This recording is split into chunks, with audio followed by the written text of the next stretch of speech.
Muito bem, bem amigos do canal, estamos aqui mais uma vez para a promoção de um vídeo no canal, aqui a RB15, e como de costume, chamei um grande profissional para fazer um bate-bola.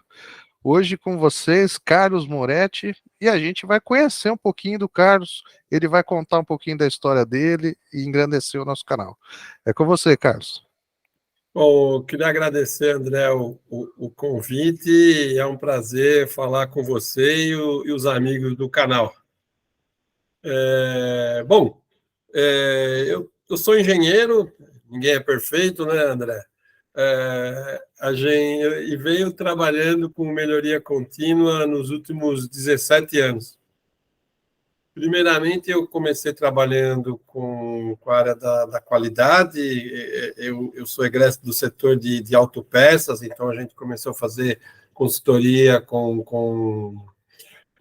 em treinamento, implantação de controle estatístico de processo, depois treinamento nas normas ISO, a época era ISO TS, ferramentas como o PPAP, o APQP. E aí, num determinado momento, eu me deparei com o mundo da melhoria contínua, mais especificamente com o sistema Toyota de produção. Eu estava numa empresa onde eu estava fazendo um treinamento e o pessoal lá estava lendo aquele livro, A Máquina que Mudou o Mundo, que foi o estudo que o pessoal lá, o OMA, e o Ferro aqui, que também participou aqui, fizeram sobre a Toyota. Nessa mesma empresa, tinha lá um exemplar do livro Toyota Way, né, o modelo Toyota do Jeffrey Liker. Eu olhei, vi aquele livro e deu um jeito de comprar, né? Inclusive, eu estava, um pouquinho antes de falar com você, coincidentemente, eu estava pesquisando aqui esse exemplar e eu tenho muito orgulho desse exemplar, que o Leica, quando veio aqui para o Brasil, eu dei um jeito de falar com ele e ele autografou para mim. Bom, mas assim, quando eu vi esse livro, fez muito sentido, muito do que eu tinha visto na autopeça, muito do que eu tinha visto nas fábricas, enfim. Então, aquela filosofia de gestão me fez bastante sentido. Então, eu comecei a me aprofundar, ainda trabalhando em treinamento, implantação de controle estático de processo e aquele tipo de coisa. Nessa época, minha filha tinha mais ou menos aí uns 8 anos, 2007, era 8 para 9 anos, tal, e tinha lá o Orkut. Talvez os amigos do canal aqui, alguns não vão nem saber o que vem a ser, mas o Orkut é praticamente o avô do Facebook, né? Quando ela entrou ela falou, deixa eu dar uma olhada no que está acontecendo aqui, a menina nova, enfim, a internet é uma coisa, a internet de escada ainda, pessoal. Não estou falando da pré-história, como os mais novos brincam aí, os maias e os incas faziam. Bom, eu sei que nesse mexer com o Orkut, eu encontrei um canal, na época era um Google, Yahoo Groups.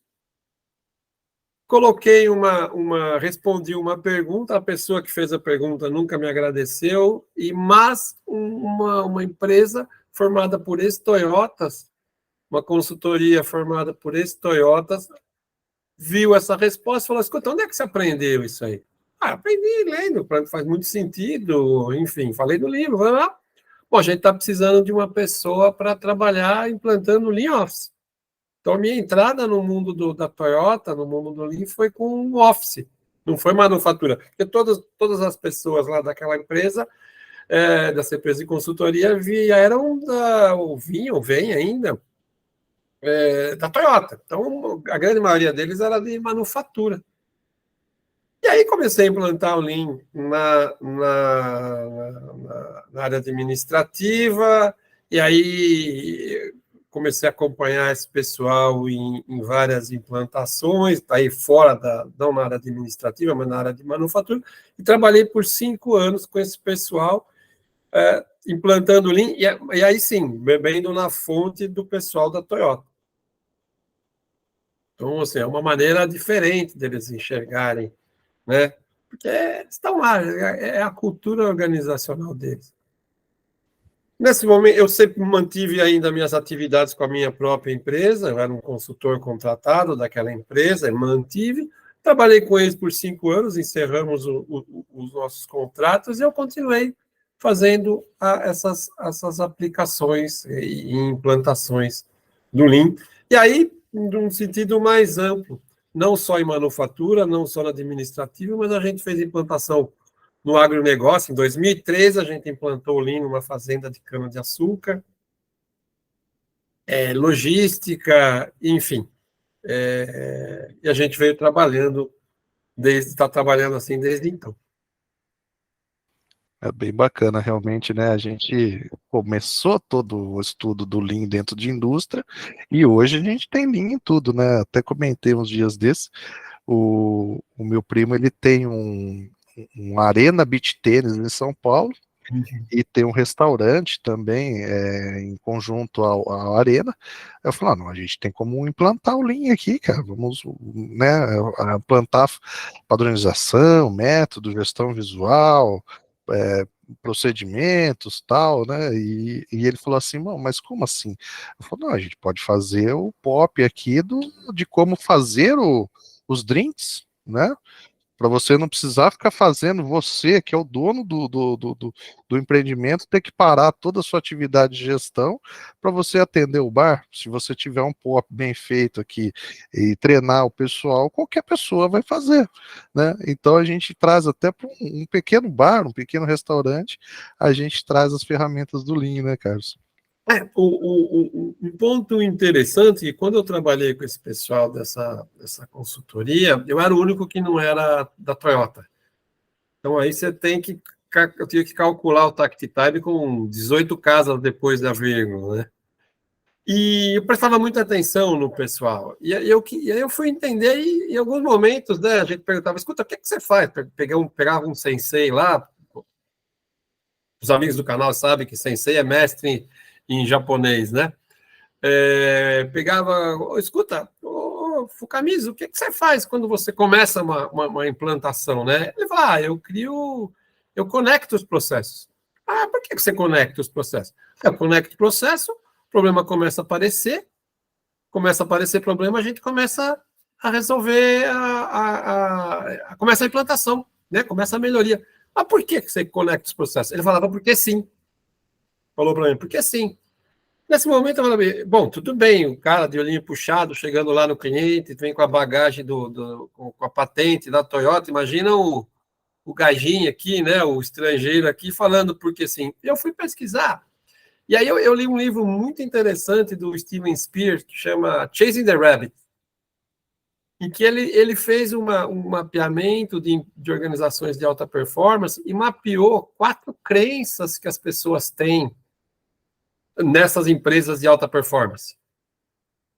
Então, a primeira delas é desenhar processo para que os problemas sejam evidenciados imediatamente. Então, quando eu estou desenhando um processo para evidenciar um problema imediatamente, um dos artefatos que eu uso dessas crenças é justamente o trabalho padronizado. E um dos documentos é o POP, ou a instrução de trabalho, depende do nome. E o nome não é importante, o importante é o propósito, o conteúdo, né?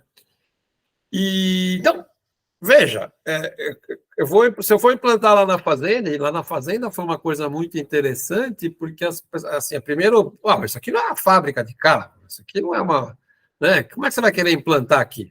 Bom, primeiro a gente sempre pergunta, você já trabalhou numa fábrica de carro? A turma acha que trabalhar que a linha de montagem, né? Você vem da autopeça, você sabe muito melhor do que eu disso. Não é um paraíso, que tudo se encaixa, tudo chega na hora certa, na qualidade certa, né? Tem que dar Tem que suar. suar a camisa, literalmente, para fazer com que isso aconteça. Mas se a pessoa que é de fora só vê filme, vê de longe, né? Aquilo parece, não, as peças chegam por mágica, se encaixam. Não, mas aqui é diferente. Então, eu não estou querendo ser Monte Carlo, nós falamos lá para o seu Zé, lá lá na fazenda. Eu estou querendo que você desenhe um processo que evidencie problema imediatamente. Então, quando você cria esse processo que evidencia problema imediatamente, um dos artefatos da cultura do Lean, da cultura Toyota que você usa, é a criação de padrões. O outro é a conexão dos processos, é o just in time, né? Que é a conexão dos processos. Então, quando eu conecto os processos, eu consigo rapidamente saber se o processo, por exemplo, o processo puxador está atrasado ou adiantado com relação ao outro processo. E quando eu estou dizendo, eu estou falando do processo, pode ser um processo, uma sala de espera, fazer a ficha e o atendimento no consultório odontológico. Eu posso ter um processo lá no bar em que eu defino que a conexão posso ter no máximo 2 pedidos de drink esperando. Fora isso, eu tenho um desvio do padrão, ou seja, o barman lá, ou os barman não estão trabalhando na velocidade que deveriam trabalhar, ou está faltando ingrediente, eles estão indo buscar um ingrediente muito longe. Então, assim, à medida que você vence esse paradigma de que tem que ser uma linha de montagem e começa a enxergar as 4 crenças, né? E as 4, eu falei só de uma delas, eu falei, então a primeira é desenhar processos para que os problemas sejam evidenciados imediatamente.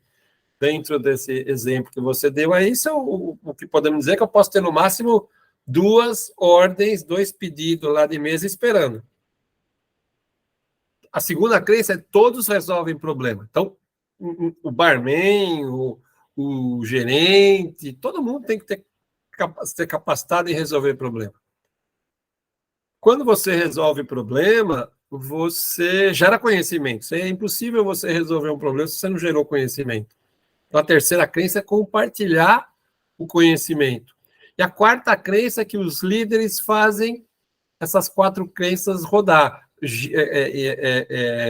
Desenvolve essas 4 crenças, inclusive a quarta, nos membros da equipe.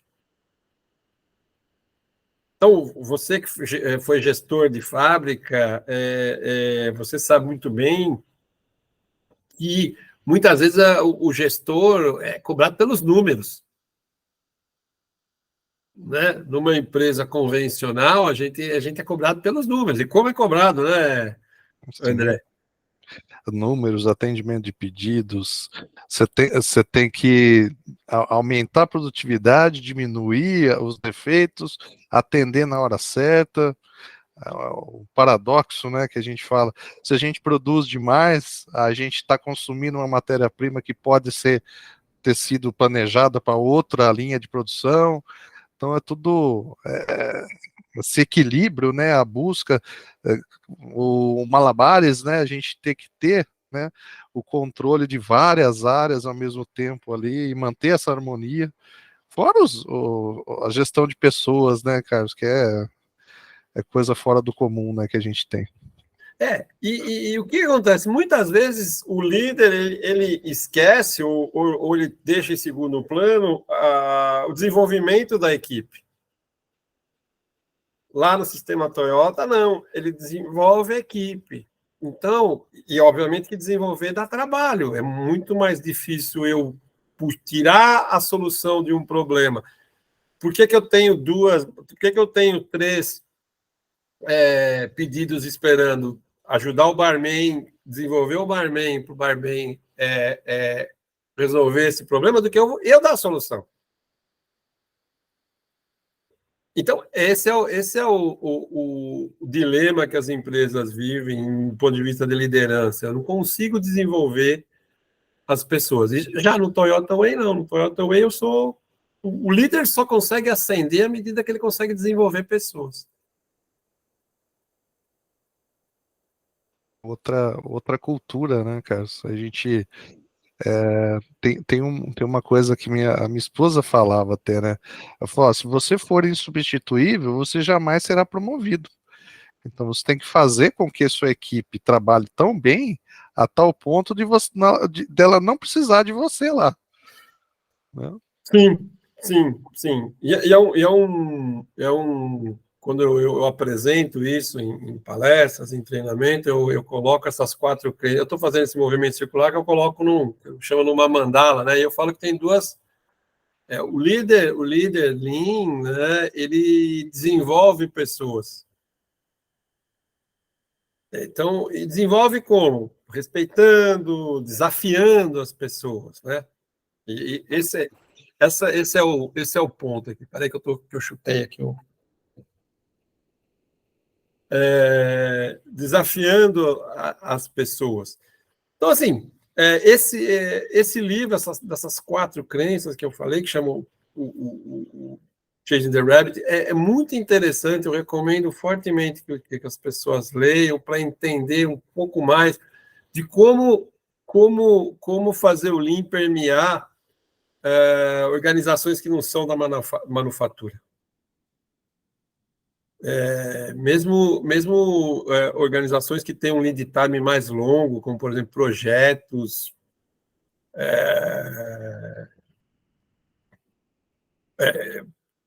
aviões, fabricação de avião, que não é aquela linha de montagem, o tempo de ciclo é gigantesco, hospitais, enfim. Hoje eu não consigo enxergar um segmento de negócio que não seja beneficiado com a aplicação dos conceitos do Lean. Hoje a gente, até para se ter competitividade no mercado, né, Carlos? Se a gente, os recursos estão cada vez mais exauridos, né? Tanto pessoas, a gente entra numa nova geração que pouco quer trabalhar também, né? A gente tem essa condição. Então eles querem trabalhar menos e ganhar mais. E aí a gente não tem aquele compromisso, aquele engajamento que muitas vezes as gerações aí da minha idade para trás, de 40 e poucos anos para trás, era bem diferente, né? Que entrava com gana de vencer, de mostrar o valor, de pegar e crescer na empresa. Hoje não, hoje os jovens entram, não deu resultado em 1, 2 meses, eu quero já ir para outro lugar, e aí a gente acaba não criando um alicerce, né, das estruturas, das ferramentas, da sistemática de trabalho. Se perde muito tempo com treinamento, né, porque treina-se, mas não se obtém o resultado do treinamento, né, Carlos? A gente acaba treinando meio que à toa, né? o desabafando aqui. Treina o pessoal, de repente, quando ele tá ficando ali, agora posso soltar para trabalhar sozinho. Não, já não tô afim mais, eu vou para outra empresa. Ou vou curtir meu seguro-desemprego, né? Tem muito isso também, né? Você sabe que a gente já se deparou com algumas organizações, uma em específico, eu não vou citar o nome, porque quando é ruim a gente não... que eles têm um turnover muito alto.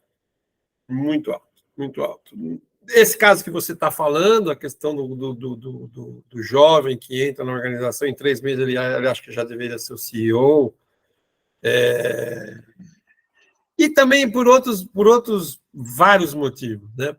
O remédio que a gente colocou e que realmente diminuiu esse turnover, diminuiu o absenteísmo, foi o Kaizen Tenhan, são as propostas, né? O sistema de propostas de melhoria de processo, em que os próprios colaboradores têm autonomia e são recompensados, depois eu explico por que esse recompensado, entre aspas, por melhorar os seus processos. Então, à medida que esse pessoal... Lógico, tem o cara que entra hoje e quer ser o CEO amanhã, isso aí não tem jeito. Isso aí realmente... mas temos também outros motivos. Às vezes ele não é ouvido, ele não é valorizado. E quando eu digo valorizado, eu não estou falando de uma recompensa financeira, né? Porque a gente até pede para os nossos clientes que eles não deem prêmios muito vultosos em termos de financeiros para o vencedor da... A gente faz uma gincana, né? Então, ao final de 6 meses, quem tem mais pontos, e tem um sistema de pontuação lá do Kaizen, ele ganha um micro-ondas, ganha um almoço, enfim, coisas, ou experiências, assim, vai um final de semana com a família no hotel, coisas desse tipo, mas que engajam as pessoas. Então a pessoa começa a ver que as suas ideias estão ali implantadas. Então, e são ideias pequenas. Olha, eu estava dando 20 passos para buscar minha chave. Se eu colocar essa chave num carrinho, e as ferramentas num carrinho com meu nome, beleza, ganha 2 pontos porque foi implementada. Olha, em vez de eu ter que ficar procurando o calço para colocar no pneu da máquina, a gente pode parafusar ele aqui com uma borboleta, e quando eu paro a máquina, eu desparafuso e já coloco. Veja, assim, isso engaja, se eu tenho certeza que se os gestores soubessem o quanto isso traz o custo-benefício disso é tão favorável, se eles soubessem, eles começariam a fazer amanhã. Tá? Então, esse é um ponto que impacta violentamente no turnover e no absenteísmo. É bem interessante, né? Como você comentou, não é o valor financeiro, mas às vezes o engajamento, uma placa, como o McDonald's faz, né? O funcionário do mês, Isso. estamos com a tantos, questão da segurança, né? Estamos há tantos dias sem acidente. Esse tipo de ação, que é muito pequeno, né, dentro da monta que se pode construir, a gente começou com um projeto de equipes de alto rendimento na minha época lá. Então a gente buscava o quê? Os indicadores, por exemplo, as equipes que tinham as maiores atitudes em prol da segurança, produtividade, os defeitos, então fazia lá uma ponderação aritmética, né? Porque existiam setores que tinham maior risco de segurança, então a gente foi buscando uma forma de equidade para que conseguisse, né, manter a pontuação bem homogênea e todos ali disputando, a gente colocava a pontuação dentro do refeitório, dentro do lado do Gincana. e era impressionante como assim a conversa que muitas vezes você tinha ali aquela disputa que não era saudável, né? Um diz que disse, né? Nossa, nós não vamos receber o PLR porque a sua equipe está com defeito acima da média. A gente conseguiu inverter a condição, né? A busca foi, puxa, precisa melhorar lá o seu rendimento, tal, para que todos nós consigamos a pontuação máxima, tal. E é bem interessante realmente essa sistemática de gincana, né?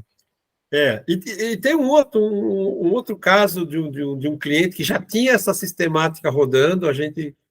Ela começa a ter um grau de maturidade interessante a partir do terceiro, quarto ciclo, ou seja, depois do primeiro ciclo. Porque o primeiro ciclo é aquela história, acho que isso aqui não vai funcionar. Aí o cara ganha lá com 4 pontos, o cara fala, pô, ele ganhou com 4 pontos, pô, então quer dizer que eu poderia, né? Enfim, o segundo ciclo, a partir do terceiro ou quarto ciclo, o negócio começa a funcionar. Infelizmente, era um grupo distribuidor de petroquímicos, e houve um acidente numa planta deles, um acidente fatal. Então, infelizmente, a pessoa veio a óbito em decorrência de uma pequena explosão. Ele estava trabalhando em altura, não estava com a linha de vida, teve uma explosão, ele não foi afetado assim, pela explosão, mas ele caiu e veio a óbito. Esse grupo de empresas, eles tinham um fundo por trás deles e falou o seguinte, ele falou, a partir de amanhã nós precisamos focar nossos esforços em segurança, em reporte de quase acidente, em reporte de incidentes, em melhoria de condições seguras. Os caras começaram a pensar, aí a gente sugeriu, escuta, até hoje o nosso Kaizen aqui, ele está com foco em melhoria de redução de custo e melhoria de produtividade, ganhando 2 pontos para cada. Mas assim, dá 4 pontos para quem fizer um Kaizen de segurança, 60% dos Kaizens começaram a ser focados aqui. Por quê? Porque o cara ganha mais ponto. Em última análise, ele... Então, assim, é uma ferramenta, como diz o diretor do cliente nosso, extremamente